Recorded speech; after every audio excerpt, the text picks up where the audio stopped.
कानपुर के iconic green park stadium में एक ऐतिहासिक मैच हुआ। लगभग 3 दिन का गेम धुलने के बाद भी कई रिकॉर्ड्स बने, पिच तैयार की गई, लगातार तैयारियां की गई और एक सक्सेसफुल मैच कराया गया। इस पर बात करने के लिए हमारे साथ मौजूद हैं बीसीसीआई के उपाध्यक्ष राजीव शुक्ला जी। राजीव जी, मैच हुआ कानपुर में। ग्रीन पार्क एक आइकॉनिक स्टेडियम कहा जाता है, कई रिकॉर्ड्स यहां पे बने हैं। जो 3 दिन का खेल था उसमें लोगों को निराशा हाथ लगी, लेकिन उसके बाद भी आप लोगों ने मैच कंडक्ट करवाया। सिर्फ करवाया नहीं, एक ऐतिहासिक और मैजिकल मैच हुआ है, क्या कहें? नहीं, बिल्कुल चमत्कारिक मैच था। क्योंकि मैं शुरू से मुझे कॉन्फिडेंस था कि कानपुर एक ऐसा ग्रीन पार्क है कि आज तक कोई मैच यहाँ अबेंडन नहीं हुआ, रद्द नहीं हुआ। और इस समय सितंबर एंड में हम लोगों को भी नहीं था कि बारिश भी होगी, उम्मीद ऐसी थी, लेकिन बारिश हो गई। 3 दिन तक बारिश चलती रही, मैच कॉल ऑफ कर दिया गया लगातार। इसके बाद भी आप चमत्कार देखिए कि 2 दिन का मैच हुआ और हमने विजय हासिल की और 4 इनिंग तकरीबन पूरी हुई इस दरमियान। तो ये एक बहुत जो है ऐतिहासिक विजय है और चमत्कारिक परिणाम है। और हमारे लड़के तो बहुत अच्छा खेले ही, उसमें तो कोई शक नहीं था।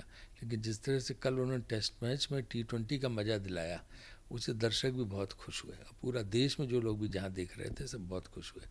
तो एक बार फिर से ग्रीन पार्क का प्रति जो प्रभुत्व है वो स्थापित हुआ। ग्रीन पार्क को काफ़ी मैचेस मिलते थे, बीच में हमने देखा कि किसी कारणवश वो कम हुए, लेकिन एक बार फिर से पहल की जा रही है यूपीसीए बीसीसीआई द्वारा कि एक तरीके से रिवाइव किया जाए। आपके पास क्या प्लान्स हैं ग्रीन पार्क स्टेडियम को रिवाइव करने के? देखिए, मैं तो हमेशा से ग्रीन पार्क को मैच दिलाने के लिए हमेशा लड़ता रहा और मैच दिलाता रहा। लगातार कितने मैच हुए, यहाँ तक कि मैंने आईपीएल भी करा दिया था और टिम कुक जैसे लोगों को भी लाए थे यहाँ पे जिन्होंने मैच दिखाते हैं, एप्पल के सीईओ। तो मैं तो हमेशा मात तो देता रहा, लेकिन 2-3 समस्याएं हैं यहाँ की। एक तो दर्शकों की क्षमता का स्टेडियम लगातार कम होती चली जा रही है, उसकी सीटें घटती जा रही हैं। दूसरे क्या है कि होटलों की बड़ी कमी है। अब आज की तारीख में चाहे आईपीएल हो और चाहे इंटरनेशनल मैच हो, कम से कम 300 5 स्टार रूम चाहिए, जो यहाँ पे अवेलेबल नहीं है। तो वो एक बहुत बड़ी समस्या होती है। तीसरे, इंटरनेशनल एयरपोर्ट नहीं है जो 24 घंटे खुला रहता हो, ताकि जो है लोगों के आने जाने का ये हो। तो ये सब समस्याएं हैं और लखनऊ से आने जाने का रास्ता भी लोगों को बहुत तकलीफ दे लगता है। तो इस दृष्टि से ये सब कमियां हैं, लेकिन इसके बावजूद कोशिश होकर मैच होता है और हम बीसीसीआई को धन्यवाद देते हूँ कि इन सब के आपत्तियों के बावजूद भी हमें मैच मिलता है। वैसे भी परमानेंट टेस्ट सेंटर है, टेस्ट मैचेज होते रहे 80 साल से 75 साल से। तो टेस्ट मैच के लिए हमने इसको एयर मार्क किया हुआ। T20 और ODI के लिए हमने जो है एक आना है और अब आगे बनारस भी बन रहा है। तो इस तरह से हमारे पास 3 प्रॉपर्टीज़ ढंग से हो जाएंगी जहां मैचों को वितरित करते रहेंगे।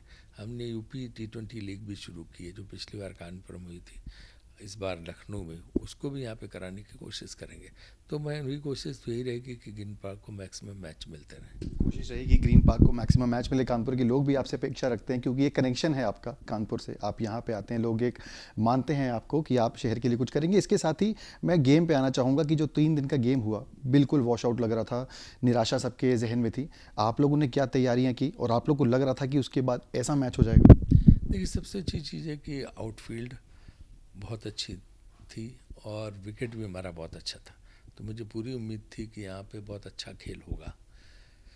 सिर्फ बादल खुलने की ज़रूरत है। वर्षा तो किसी के हाथ में नहीं है, रोकी नहीं जा सकती। एक और समस्या ये है कि ये 80 साल पुराना ग्राउंड है। उन दिनों ये टेक्नोलॉजी नहीं थी कि आप जो है इसमें से ड्रेनेज सिस्टम बना दें और पानी निकलने का ये करके कर दें, है ना। तो अब आगे हम इसका प्रयास करेंगे कैसे इसको ग्राउंड को जो है इम्प्रूव किया जा सके, कैसे इसमें ड्रेनेज सिस्टम बनाया जा सके, कैसे नीचे सैंड की, बालू की लेयर लगाई जा सके। उसके लिए बातचीत चल रही है। प्रशासन से भी हमने बात की, क्योंकि सरकार का स्टेडियम है ये।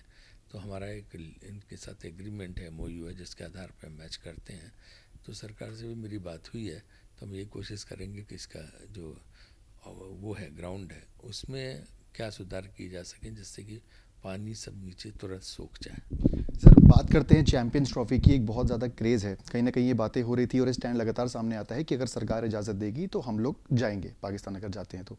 लेकिन क्या बीसीसीआई के अंदर भी इसको लेकर कोई डिस्कशन हुआ है, या कोई आप लोगों ने अंतर एक कुछ राय बनाई है कि अगर ऐसा होता है क्या डिस्कशन इसका आप साझा करें? देखिए, जहाँ तक चैंपियंस ट्रॉफी का सवाल है तो उसमें पाकिस्तान होस्ट है।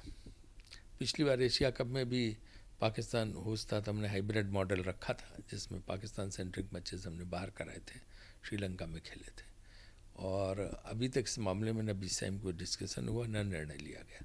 अभी हमारे लिए एक अच्छी खबर ये है कि हमारे आईसीसी के चेयरमैन जो हैं, हमारे बीसीसीआई के सेक्रेटरी जयसाई जी हो रहे हैं, वो तो एक इंडिपेंडेंट चेयरमैन की तरह से वहाँ पे बैठेंगे और उस समय हम निर्णय लेंगे कि क्या किया जाए। लेकिन इसमें एक बहुत बड़ा फैक्टर है, और वो फैक्टर है कि हमें और जो सारे बोर्ड पे एप्लीकेबल आईसीसी के रूल्स में भी आता है कि सरकार अगर अनुमति नहीं देती है तो फिर आप नहीं जा सकते हैं। तो यहाँ पे भी हमने सरकार पे छोड़ा हुआ है, क्योंकि खिलाड़ियों की सुरक्षा और तमाम जो दूसरे बातें हैं उन सबको ध्यान में रखते हुए सरकार हमें क्या कहती है इसका हम इंतज़ार करेंगे, और सरकार के निर्णय पे निर्भर करेगा कि हमारी टीम वहाँ जाए कि नहीं जाएगी, और उसी आधार पे हम नेगोशिएशंस करेंगे। एक आखिरी सवाल, सरकार पे निर्णय आपने छोड़ा है, बट एक क्रिकेटिंग बॉडी के जो क्रिकेट का बेहतर देखना चाहती है, आपको क्या लगता है कि टीम को जाना चाहिए या क्या है? देखिए, इस मामले में हम बीसीसीआई ऑफिशियल हैं, तो हम जो है जो अधिकृत पॉलिसी है, जो नीति है, उसी के आधार पर जाएंगे। तो जाना चाहिए नहीं जाना चाहिए तो हमारी व्यक्तिगत ओपिनियन हुई ना। तो अगर हम बीसीसीआई ऑफिशियल की तरफ पे बात कर रहे हैं तो हमें जो है हमारी ओपिनियन यही है कि जो सरकार कहेगी हम वो करेंगे। बहुत बहुत धन्यवाद हमसे बात करने के लिए। ये थे राजीव शुक्ला, जिनका कहना है कि हम जो डिसीजन है वह सरकार पे छोड़ते हैं, और अगर सरकार चाहेगी तो चैंपियंस ट्रॉफी के लिए टीम ज़रूर पाकिस्तान जाएगी, अगर नहीं चाहेगी तो इसे अमेंडन किया जाएगा। वीडियो जर्नलिस्ट शुभम शुक्ला के साथ सिमर चावला, कानपुर आज तक।